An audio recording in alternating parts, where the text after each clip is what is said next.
मडगांवचे सभेकार उलयता। आयज सकाळी गांधी मार्केटान आमी म्युन्सिपालिटीचे ऑफिसराक घेवन मेजरमेंट घेवपाक लागून शॉपाचेर गेल्ले पर मिटर 10 रुपया। सो आमकां राजेंद्र राजगांवकारान आडयलो, मेजरमेंट घेवपाक दिवना। तो म्हणटा की कितले व्हडले शॉप आसूं, कितले मेजरमेंट 10 आसूं 20 आसूं 10 रुपया दितले म्हणून। तो एका कोणे रायट दिलो की गव्हर्मेंट ऑफिसराक काम आडोवपाचें। आणि दुसरे म्हणणे म्हणटा ते पयर त्यांनी एक फेक न्यूज दिला, 400 रुपया घेता, दादागिरी करून पैसे घेता म्हणून पेडा कडेन बायलांन रस्त्यार ते लायता ते होलसेल। आमी पैसेच घेवना, 9 तारखेक स्टार्ट जाले तांचे पैसे घेवना आमी, कित्याक आमी जे पैसे विचारलेले ते म्हणपाक लागले की बाबू आजगांवकाराक विचारून आमी दिता, ताका लागून आमी तेजे कडेन घेवना। तो फेक न्यूज त्यांनी केल्लो। तुम्ही अंडर म्युन्सिपालिटी घेता सोपे? हय, अंडर म्युन्सिपालिटी तुम्ही कलेक्शन करता? हय।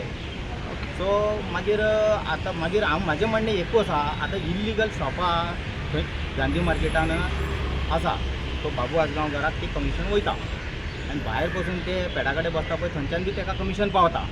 ताका खंय तरी भिरांत आसा की बाबा ते आपल्यालें कमिशन बंद जातली म्हणून। सो म्हाका गव्हर्मेंटा कडेन इतले रिक्वेस्ट आसा, CM कडेन मागता, चेअरपर्सना कडेन सगळ्या कडेन हांव मागता की लिगल कितें आमकां शॉपाचे पयशे कितें पडटा पळय ते आमकां मेळपाक जाय, लिगल कितें आहा तें ताका सपोर्ट करपाक जाय। सो आमकां पुलीस सपोर्ट बी मेळ्ळें जाल्यार आमकां मातशें बरें जातलें। पण बाजारांत कितें इल्लीगल चलता? बाजारान इल्लिगल म्हणल्यार कितें आसा, आतां 100 लिगल शॉपां जर आसा जाल्यार 50 इल्लिगल शॉपां तेणी बांदला। कशें? हे लाकडाचें केलां तेणी, इतलेसो लुगार ओपन आसा न्हू, थंय लाकडाची तेणी एक कुडको घातला, ताका तेणी भाड्या दिला, ते इल्लिगल। आनी म्हाजें म्हणणें एक आसा की ते इल्लिगल कितें चलता पळय गांधी मार्केटान बंद जावपाक जाय।